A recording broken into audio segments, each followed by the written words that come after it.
100 anys després. Després d'escriure el llibre La venjança dels sometents, Joan Castellví i Mercier s'endinsa a les muntanyes de Collserola durant l'època de la Guerra de Successió per explicar la història dels pagesos que van viure aquell context social i polític.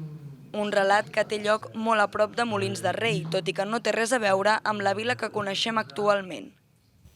Sobretot és molt important pensar com era Collserola el 1700 o 1800. Llavors la gent de què vivia, com vivia i a on vivia, en quina orografia es desenvolupa. Que a vegades no podem entendre que amb uns boscos d'aquests passessin aquestes o aquelles coses. I és que no eren uns boscos, eren camps, eren vinyes. L'última novel·la de Castellví és un puzzle entre realitat i ficció, ja que explica part de fets documentats de la seva família, que té més de 500 anys d'història. Un relat que permet fer un viatge en el temps i explica el dia a dia dels protagonistes combinat amb un fet històric. Després d'aquesta segona novel·la, Joan Castellví ja en té una altra que en breu publicarà, la història de les esquadres de Catalunya.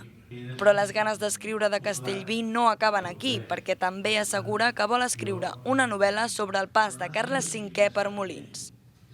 En acabar la presentació del llibre, els assistents n'han pogut comprar alguns exemplars que es poden trobar a la llibreria Amèlia.